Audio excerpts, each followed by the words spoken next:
పునరుత్థాన దినమందు ప్రభు సన్నిధికి వచ్చిన మీ అందరికీ దేవుని పేరుతో వందనాలు చెల్లిస్తున్నాం. ఈ నూతన సంవత్సరంలో అప్పుడే రెండవ పునరుత్థాన దినంలో దేవుడు మనం ప్రవేశపెట్టారు. సమయం పుట్టువలే గతించిపోతుందని మనం లేఖనాల్లో చూస్తాం. ఎనుములు గడుస్తున్నాయి కానీ మనం మాత్రం ఎక్కడున్నా వాళ్ళం అక్కడే ఉన్నటువంటి పరిస్థితి.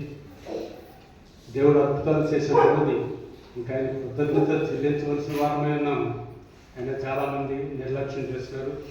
వారి పనులు వారికి ఉండొచ్చు, కానీ దేవుని సన్నిధిని మాత్రం నిర్లక్ష్యం చేయకూడదని మనం భావించాలి. ఏదేమైనప్పటికీ ఆయన సన్నిధిలో ఉండటం గొప్ప భాగ్యం.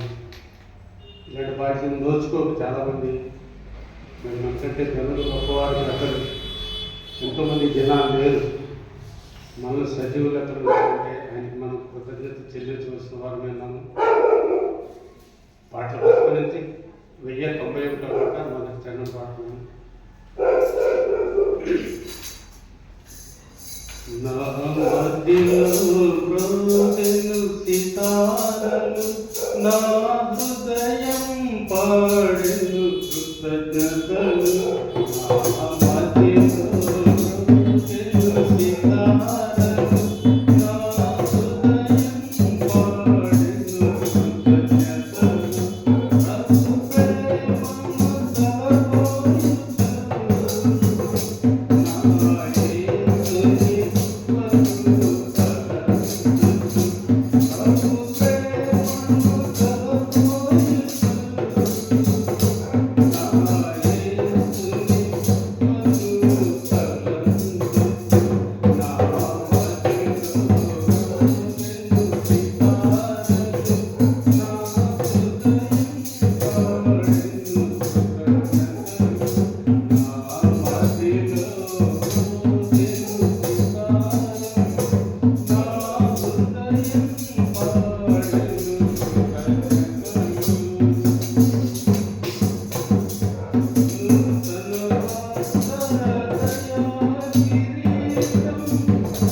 కొత్త సంవత్సరం మనకి ఇచ్చాడు దేవుడు. రెండో ఆదివారం ప్రవేశించాం. అయితే మనం ఏమి కొత్త నిర్ణయాలు తీసుకున్నాం అనేది ఒకసారి ఎవరికి వారు ప్రశ్నించుకోవాలి.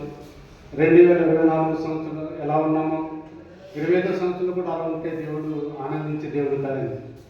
నూతన హృదయాన్ని మీకు ఇస్తానని మనం వాక్యం చదివినప్పుడే మరి నూతనంగా మనం మారాలి.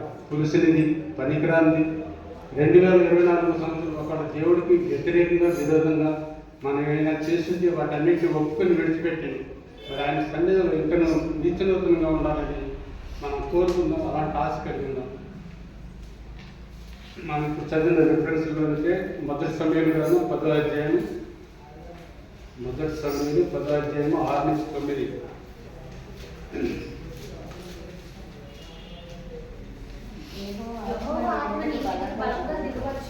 యెహోవా ఆత్మ నీ మీదకు బలముగా దిగవచ్చును. నీవు వారితో కలిసి ప్రకటన చేయుచుండగా చాలమ్మా, నీకు క్రొత్త మనసు వచ్చింది. మరి నూతన సంవత్సరంలో మనకి క్రొత్త మనసు ఇవ్వాలని దేవుడు ఆశపడుతున్నాడు. పాత మనసు పాతవి గతించండి, ఇప్పుడు సమస్తము నూతనమైనది ప్రభు లేఖనంలో మనం చూస్తాం. కొత్త మనసు మనం కావాలని కోరుకోవాలి. పాతది గతించిపోయింది, 24 సంవత్సరం గతించిపోయింది. మరి 12 నెలల్లో 52 వారాల్లో దేవునికి ఎంత ఇష్టంగా మనం జీవించాం, లేదా కష్టంగా జీవించాము, ఆయనకి ఆర్యస్ పెట్టేమేమో తొక్క పెట్టేమేమో, ఇస్కరీతు లేదా దేవుడితో ఉండి 3.5 సంవత్సరాలు. మరి ఆఖరిన యేసు ప్రభువుని దొంగ ముద్దు పెట్టి అప్పగించాడు. మనం కూడా అలాంటి పౌలు మనం చదువుకున్న కొత్త మనసు మనం కోరుకోవాలి. కొత్త మనసు నాకు ఇమ్మని మనం అడగాలి. మరి నూతన పరచబడాలి దినదినము. మరి పాత వాటిని జీవిస్తూ పాత అలవాట్లు, మరి పాత పనులు అలాంటివి చేయకుండా కొత్తగా దేవుడికి గత సంవత్సరంలో నేను నీకు విరోధంగా చేసిన పాపాలన్నింటినీ క్షమించి ఈ కొత్త సంవత్సరంలో నాకు కొత్త మనసు ఇమ్మని మనం అడగాలి. సౌలు గారు కొత్త మనసు పొందుకున్నాడంట. అలాగే మనం కూడా కొత్త మనసు పొందుకుందాం. మరి ఉత్సాహంగా, సంతోషంగా, సమాధానంగా ఆయనలో జీవిద్దాం. మరి దేవుల్లో జీవిస్తేనే ఆయన కుమారులను మార్చమని చెప్పుకుంటేనే ఒకవేళ శాపానికి పాపానికి గురైతే అది దేవుడి ఆశీర్వాదం కాదు. దేవుడి ఆశీర్వాదం మనలో ఉండదు. నా హృదయంలో పాపం నేను లక్ష్యం చేసి ప్రార్థన చేసేటలా నా ప్రార్థన నీ సన్నిధికి చేరకపోను కాకని దావీదు చెప్తున్నారు. పాపాన్ని తీసివేసుకోవాలి. పాపం అంటే ఎవరిని మర్డర్ చేయటం, దొంగతనం చేయటం, వ్యభిచారం చేయటం కాదు. కానీ పరిశుద్ధంగా, యథార్థంగా, నమ్మకంగా జీవించాలి. ఆయన ఇచ్చిన ఆజ్ఞలకు కట్టడలకు మనం లోబడి జీవించాలి. ఎప్పుడు దేవుడు మన బట్టి సంతోషిస్తాడు. యెషయా గ్రంథం మనం ఇప్పుడు చదివింది. యెషయా గ్రంథము 43వ అధ్యాయం 38-39 వచ్చిన చదవండి. మునుపటి వాటిని జ్ఞాపకం చేసుకొనకుడి. మునుపటి వాటిని జ్ఞాపకం చేసుకొనకుడి. పూర్వకాలపు సంగతులను తలంచుకొనకుడి. ఇదిగో నేను ఒక నూతన క్రియ చేయుచున్నాను. ఇప్పుడే అది మొలచును. మీరు దానిని ఆలోచింపరా?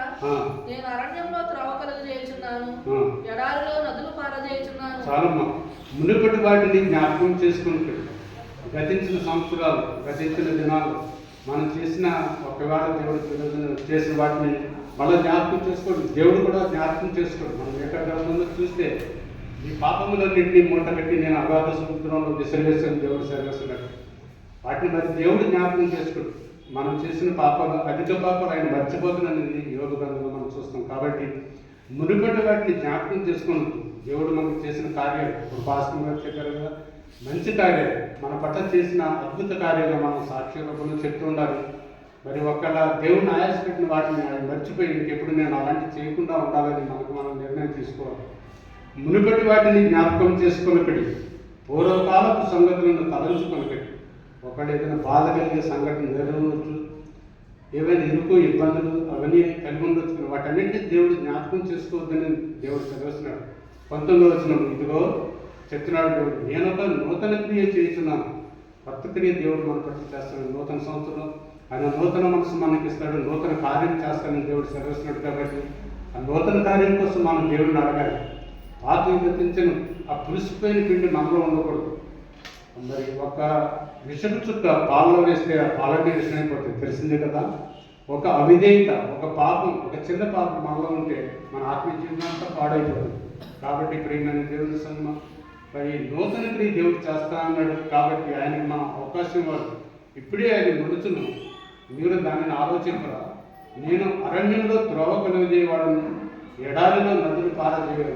అవునండి, ఎర్ర సముద్రాన్ని పాయలుగా చేసిన దేవుడు, ఎడారిలో నీళ్లు పుట్టించిన దేవుడు, బండను చీల్చి మొదటి జలాలు ఇచ్చిన దేవుడు మన పట్ల కూడా ఒకవేళ మన ముందు ఎలాంటి సమస్యలు ఉన్నా వాటన్నింటినీ అధిగమించడానికి కావాల్సిన శక్తి దేవుడు మనకి ఇస్తాడు. కాబట్టి మనం జాగ్రత్తగా ముందుకు సాగుతూ దేవుడు భయభక్తి కలిగి జీవిస్తుంటే దేవుడు మనం ఆశీర్వదిస్తాడు, దీవిస్తాడు. ఏహెజ్కేలు గ్రంథంలో మనం చూస్తాం. ఏహెజ్కేలు 36:26 రత్నమణి గారు చదివి. నూతన హృదయం నీకు ఇచ్చేదను. నూతన హృదయం నీకు ఇచ్చేదను. నూతన స్వభావం మీకు కలుగజేసేదను. నూతన స్వభావం మీకు కలుగజేసేదను. రాతి గుండె మీలో నుండి తీసివేసి రాతి గుండెని మీలో నుంచి తీసివేసి మాంసపు గుండెను మీకు ఇచ్చేదను. మాంసపు గుండెని మీకు ఇచ్చేదను. నా ఆత్మను మీ అందుంచి నా ఆత్మను మీ ఎదురించి నా కట్టడలను అనుసరించిన వారి గాను నా కట్టడలను అనుసరించు వారిని గాను నా విధులను గైకొని వారిని గాను మిమ్మను చేసేదను. చాలము. నూతన హృదయం మీకు ఇచ్చేది. కొత్త మనసు మనం కోరుకుందాం. దేవా, నాకు కొత్త ఆలోచన, కొత్త తలంపులు నాకు దయచేయి ప్రభావ. గత సంవత్సరంలో నేను నీ పట్ల చేసిన ప్రతి పాపాన్ని క్షమించి నూతనంగా ఆలోచించే బుద్ధి నాకు దయచేయమని మనం దేవుడిని అడగాలి. నూతన స్వభావం నీకు దయచేసి, నూతన స్వభావం పాతది గతించదు. మరి మనందరికీ తెలుసు, గొంగళ పురుగు మీరు అందరూ చూస్తుంటారు, దాని నిండా వెంట్రుకలు ఉంటాయి. అది ఎవరినన్నా మనం పట్టుకుంటే మనం ఒళ్ళంతా దద్దులు వచ్చేస్తాం. అలాంటి పరిస్థితి గొంగళ పురుగు. కానీ అది ప్రార్థన చేస్తుంది దేవుడికి.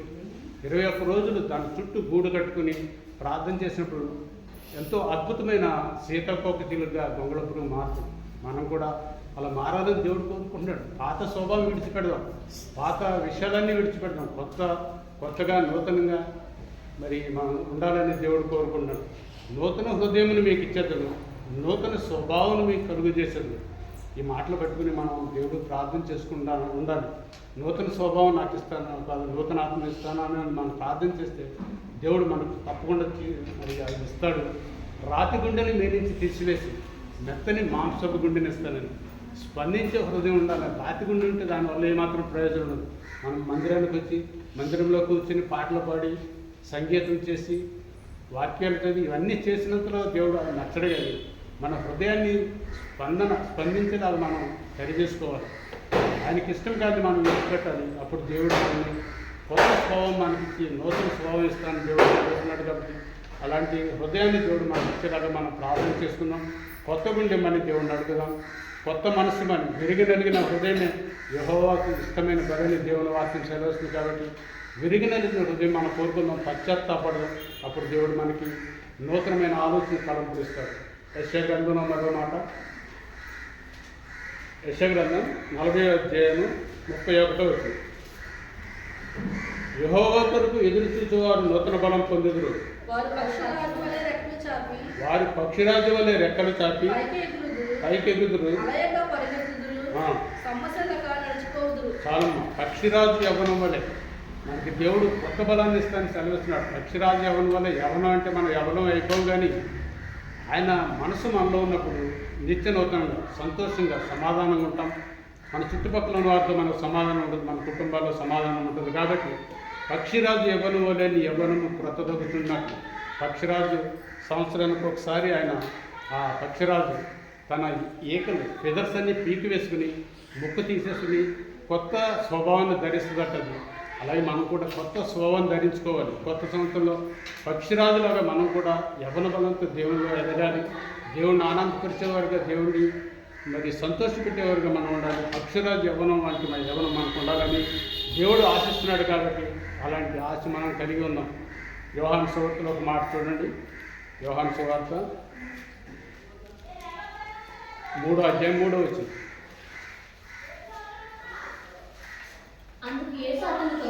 అందుకు యేసు అతనితో ఒకడు క్రొత్తగా జన్మించితేనే కానీ అతడు దేవుని రాజ్యమును చూడలేడని నీతో నిశ్చయముగా చెప్పుచున్నాను. అందుకు నికోదేము ముసలివాడైన మనుషుడు ఎలా జన్మింపగలడు? రెండవ మారు తల్లి గర్భమందు ప్రవేశించి జన్మింపగలడా అని ఆయనను అడగగా యేసు ఇట్లనెను. ఒకడు నీటి మూలముగాను ఆత్మ మూలముగాను జన్మించితేనే గాని దేవుని రాజ్యంలో ప్రవేశింపలేడని చాలా మీతో నిశ్చయముగా చెప్తున్నాను. ఒకడు కొత్తగా జన్మించితేనే కానీ మనం బాప్తిసం పొందినప్పుడు, మారు మనసు పొందినప్పుడు దేవునిలో మనం మనసు మార్చుకుని దేవునితో సమాధాన పడతానని, ఈ లోకంలో నేను జీవించను, దేవునికి ఇష్టంగా జీవిస్తాను మనం నిబంధన చేసుకున్నాం. అయితే ఈ నికోదేము అన్నాయన మరి ఇశ్రాయేలుకు బోధకుడైన, అయినా కానీ కొత్తగా జన్మించాలనే ఆ అనుభవం ఆయనకు తెలియదు. అప్పుడు యేసు ప్రభువు చెప్తున్నారు, ఒకడు కొత్తగా జన్మించాలి. మరి మనం కొత్తగా జన్మించిన అనుభవం మనలో ఉందా? ఒకవేళ లేకపోతే ఇప్పుడైనా దేవుడు నిమ్మని మనం అడగాలి. కొత్తగా జన్మించే అనుభవాలు ఉండాలి. క్రైస్తవ జీవితం అంటే పాత చింతకాయ పెద్దడు కాదు, ఇప్పుడుదో కాదు కానీ ఎప్పటికప్పుడు దేవుళ్ళలో మనం ఎదుగుతూ ఆశీర్వించబడుతూ దీవించబడుతూ కొత్తగా జన్మించే అనుభవాలు ఉండాలని దేవుడు కోరుకుంటున్నాడు. మరి నూతన హృదయాన్ని మనకు ఇవ్వాలని దేవుడు కోరుకుంటున్నాడు. అలాగే ఒకడు నీటి మూలముగాను ఆత్మ మూలముగాను జన్మించే కానీ దేవుని రాజ్యంలో ప్రవేశించడని నీతో నిత్యముగా చెప్పుతున్నాను. మరి నీటి మూలంగా జన్మించాలంటే బాప్తిసం పొందడం, ఆత్మ మూలంగా జన్మించాలంటే మన ఆత్మలో సున్నతి కార్యం జరగాలి, దేవునికి ఇష్టంగా మనం జీవించాలని దేవుడు కోరుకుంటున్నాడు. కాబట్టి మనం వచ్చి కృపభాగ్యం కలిగి ఉందాం. కొరింథీయులకు రాసిన 2వ పత్రిక 2 కొరింథీ 5:17. కొరింథీయులకు రాసిన పత్రిక 2వ పత్రిక 5:17. కాగా ఎవడైనను క్రీస్తునందున్న ఎడల వాడు నూతన సృష్టి, ఇదిగో కొత్తమైంది. చాలండి. ఎవడైనా క్రీస్తులో ఉంటే వాడు నూతన సృష్టి. మరి మనం నూతనంగా సృష్టించబడ్డాము దేవుని చేతిలో మనం ఆశీర్వించబడ్డాము. నూతన క్రియలు మనం దేవుడు చూడగలుగుతున్నాడు. కాగా ఎవడైనా క్రీస్తునందున్న ఎడల వాడు నూతన సృష్టి.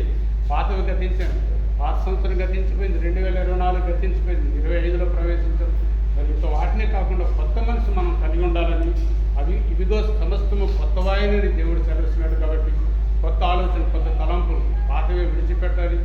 మరి దేవుడికి విరోధంగా ఇష్టం కాకుండా మనం ఏమేమి చేసామనేది ఒకసారి జ్ఞాపకం చేసుకుని కొత్త ఆలోచనలతో కొత్త తలంపులతో మనం దేవుళ్ళో ముందుకు సాగాలని దేవుడు కోరుకుంటున్నాడు.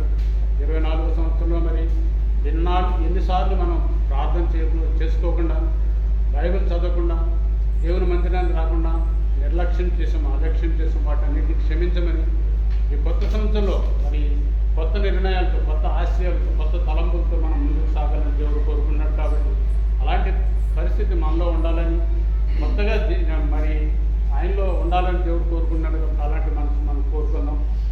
కొలస్సీలకు రాసిన పత్రిక కొలస్సీ 3:9. కొలస్సీ 3:9. ఒకనితో ఒకడు అబద్ధమాడకుడి,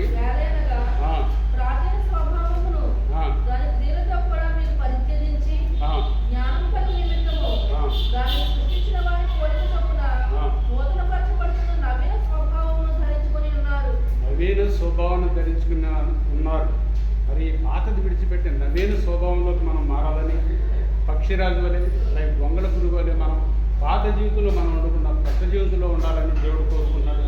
నవీన స్వభావం ధరించుకోమని ఈ దినాన్ని దేవుడు మనతో మాట్లాడుతున్నాడు. కాబట్టి మనం కొత్త స్వభావం, పాత వాటిని విడిచిపెట్టి, మరి పండగలకు కొత్త బట్టలు కొనుక్కుంటాం, ఇల్లు డెకరేట్ చేస్తాం, అన్నీ చేస్తాం, కానీ మన హృదయాన్ని నిత్యనూతంగా ఉంచుకోగలుగుతున్నామా లేదా అనేది దేవుడు ఈ ఉదయకాల సమయంలో మనం అడుగుతున్నాడు. కాబట్టి మనందరం దేవుడు రాకడ వరకు ఆయన కోసం సిద్ధపడి ఉండాలి. ఒకవేళ ఆయన రాకడ ఆలస్యమైతే దేవుళ్ళు మనం నిద్రిస్తే ఆయన దగ్గర చేసుకునే కృపాభాగ్యం ఉండాలి. మనందరం ఎందుకు యేసు ప్రభువుని నమ్మాలంటే కొత్త ఆకాశము కొత్త భూమి మనతో కనిపెడుతుంది. కాబట్టి దానిలో చేరాలంటే యేసు ప్రభువు చెప్తున్నారు, నేను లోకాన్ని జయించి తండ్రి కుడిపార్శ్వం కూర్చుని ఉన్నాను, జయించిన వానికి నా పక్కన స్థలం ఇస్తానని. శరీరాశ, నేత్రాశ, జీవ కుటుంబాలను మనం జయించి దేవుళ్ళు మరి కొత్తగా మనం ఉంటే దేవుడు తప్పకుండా ఆయన రాజ్యాన్ని మనం నీతిని మనం చూడగలం. ప్రకటన గ్రంథంలో ఒక మాట చూస్తాం, 21వ అధ్యాయం 1వ వచనం. ప్రకటన 21 1వ వచనం. అంతటా నేను కొత్త ఆకాశమును కొత్త భూమిని చూసాను. దేవుడు మనకు చాలమ్మా, ఇవన్నీ గతించిపోతే, మనం చూసేవన్నీ గతించిపోతే ఏమీ ఉండవు. అపోస్తలుడైన పౌలు గారు అయితే ఈ లోకంలో ఉన్నదంతా కేవలం పెంటతో సమానమైన ఎంచుకున్నాడు. మనం ఇవి కాదండి, మనకి దేవుడు ప్రత్యేకమైన రాజ్యం సిద్ధపరుస్తున్నాడు, నూతన యెరూషలేము పట్టణం. దానిలో మనం జీవించాలంటే ఇప్పటి నుంచే మనం సిద్ధపడి ఉండాలి. దేవుడు 2000 సంవత్సరాల క్రితమే చెప్పాడు, త్వరలో వస్తున్నానని, రావట్లేదని మనం అనుకోవద్దు. ఇంకను అనుదినము ఆయనకు మన పట్ల వాత్సల్యత కొత్తగా పుడుతుంది. ఒకవేళ నిన్న మనం పొరపాటు చేస్తున్న దేవుళ్ళు ప్రార్థన చేసుకోలేకపోయాము, అయినా నా కుమార్తె ఈరోజు మార్చడని ప్రతిదినం ఒకరిని తల్లి వారిని ఆదరించినట్టుగా నేను మిమ్మల్ని ఆదరిస్తానని, తండ్రి తన కుమారుల జాలిపడినట్లు మీ పట్ల జాలిపడుతున్నాను దేవుడు సెలవుస్తున్నాడు. కొత్త ఆకాశం కొత్త భూమి మన కోసం ఎదురు చూస్తుంది. అయితే మనం ఇప్పుడే ఈ జీవితకాలంలోనే మనం సరి చేసుకుని దేవుడు మనకిచ్చిన ఆజ్ఞల కట్టడలకు లోబడి ఆయన చిత్తానుసారం మనం నడిస్తే తప్పకుండా కొత్త ఆకాశం కొత్త భూమి చూస్తాం. దానిలో సూర్యుడైనా ఉండడు, చంద్రుడు ఉండడు, యేసుప్రభువే దానికి వెలుగై ఉన్నాడు. సువర్ణ వీధుల్లో సంచరించే భాగ్యం. 12 ఆ పట్టణానికి 12 పునాదులు. ఆ పునాదులు 12 అపోస్తుల పేర్లు పెట్టారని మనం చూస్తాం. ఈ అధ్యాయం అంతా చదివితే దానికి 12 గుమ్మాలు 12 ముత్యాలతో నిర్మించబడిందని. హెబ్రీ పత్రిక ఒక మాట చూస్తాం చూడండి. హెబ్రీ పత్రిక 11వ అధ్యాయము. అబ్రహాం గారు ఎదురు చూసినట్టుగా మనం కూడా ఆ పట్టణం కోసం మనం ఎదురు చూడాలి. హెబ్రీ పత్రిక 11వ అధ్యాయం. అబ్రహాము దేవుడు దేవుడు దేనికి శిల్పియు నిర్మాణకుడై ఉన్నాడో దేవుడు దేనికి శిల్పియు నిర్మాణకుడై ఉన్నాడు. పునాదులు గల ఆ పట్టణము కొరకు పునాదులు గల ఆ పట్టణము కోసం అబ్రహాము ఎదురు చూచుచుండెను. అబ్రహాం గారు దేవుడు దేనికి శిల్పియు నిర్మాణకుడి ఉన్నాడు ఆ పునాదులు గల పట్టణం. మనం కూడా ఆ పట్టణం కోసం ఎదురు చూడాలి. ఈ లోకంలో అశాశ్వతమైన జీవితం మనకు ఎప్పుడు మన జీవితం ముగుస్తుందో తెలియదు. అలాగే దేవుడు ఎప్పుడు వస్తాడని మనకు తెలియదు. ఆయన హఠాత్తుగా దొంగల వస్తానని సెలవిచ్చాడు. ఈ దినం ఎలా ఉన్నాం, రేపటి దినం మనది కాదు. కాబట్టి ఈ దినమే దేవుళ్ళు మనం నిత్యనూతనంగా మార్చబడుతూ ఆయనకు అనుకూలమైన బిడ్డలుగా మనం మార్చబడాలి. అలాగే కొత్త ఆకాశం కొత్త భూమి అబ్రహాం గారు ఎదురు చూసినట్టుగా మనం కూడా దేవుడు దేనికి శిల్పియు నిర్మాణకుడు ఉన్నాడు ఆ పునాదుల పట్టణం కోసం అబ్రహాం గారు చూసినట్టుగా మనం కూడా ఎదురు చూస్తూ ఉండాలి. అలాగే ఆయన చెప్పినట్టుగా మనం నడుస్తూ ఆయన మాటల్లో ఉన్న సత్యాన్ని మనం గ్రహిస్తూ మరి ఈ లోకంలో ప్రత్యేకించబడిన వారే ఉండాలని దేవుడు కోరుకుంటున్నాడు. మరి మన క్రైస్తవ జీవితం విశ్వాస జీవితం ఎలా ఉంది? ఒకవేళ ఇంకనూ పాతవి మనలో వెంటాడుతుంటే వాటన్నిటిని విడిచిపెట్టి కొత్త ఆశలతో, కొత్త తలంపులతో, కొత్త నిర్ణయాలతో దేవుడితో సహవాసం చేయడానికి మనం ప్రయత్నం చేద్దాం. అప్పుడు దేవుడు మనం దీవిస్తాడు, ఆశ్రయిస్తాడు. మరి వేకువజాము ప్రార్థన మనకున్నదా? ఉదయం లేవగానే దేవుని ముఖ దర్శనం మనం చేయగలుగుతున్నామా? లేదంటే మన ఇష్టానుసారం మన పనులు ఉంటున్నామా? వ్యక్తిగత ప్రార్థన ఉందా? ఏకాంత ప్రార్థన మనం చేసుకుంటున్నామా? సంఘంతో కలిసి ప్రార్థన ఉందా? అవన్నీ దేవుడు చూస్తాడు. కాబట్టి దేవుడు మనకిచ్చిన సమయాన్ని 24 గంటల్లో ఆయనకి మరి న్యాయంగా చెందవలసిన దశం భాగం 2 గంటల 40 నిమిషాలు మనం చెల్లిస్తూ మరి ప్రార్థనాపూర్వకంగా ఉంటూ ఆయన చెప్పిన ఆజ్ఞలకు కట్టడకు లోబడి మనం జీవిస్తే దేవుడు తప్పకుండా మనం దీవిస్తాడు, ఆశ్రయిస్తాడు. గతించిన 24వ సంవత్సరం కంటే 25వ సంవత్సరం ఫలభరితంగా మనం ఉండాలని దేవుడు కోరుకున్నాడు. ఆయన ఆశించిన రీతిలో మనం ఫలిద్దాం. మీరు ఫలించి అభివృద్ధి పొందమని దేవుని వాక్యం మనకు సెలవుస్తుంది. కాబట్టి అలాంటి ఫలభరితమైన జీవితం మనం కలిగి ఉందాం. రాజుగారి గుర్రం ముందుకు 3 అడుగులు వేస్తుందంట, వెనక్కి 6 అడుగులు వేస్తుందంట. అప్పుడు ఎన్ని అడుగులు వేసినట్టండి? తగ్గిపోయినట్టే, 3 అడుగులు వెనక్కి తగ్గిపోయినట్టే. కాబట్టి ప్రియమైన దేవుని సంగమా, ఎవరి బిడ్డలా మనం దేవునిలో ఉత్సాహంగా నూతన ఉత్సాహంతో నూతన కృపలతో నింపబడుతూ ఆయన ఆశీర్వాద దీవులు పొందుకుంటూ ఆయనకి ప్రియమైన సాక్షులుగా ప్రియమైన బిడ్డలుగా మనం కొనసాగుతూ 25వ సంవత్సరం అంతా ఆయన సన్నిధిలో పెట్టుదాం. మరి పాత సంవత్సరంలో ఆయనకి విరోధంగా చేసిన ప్రతి పాపాన్ని క్షమించమని అడుగుతూ ఈ కొత్త సంవత్సరంలో నూతనంగా ఉండాలని దేవుడు కోరుకుంటున్నాడు. కాబట్టి అలాంటి కృప మనకి ఇవ్వాలని ప్రతి బిడ్డ కోరుకుందాం. యేసు పరిశుద్ధ మాటలు దీవించుగాక. ఆమేన్.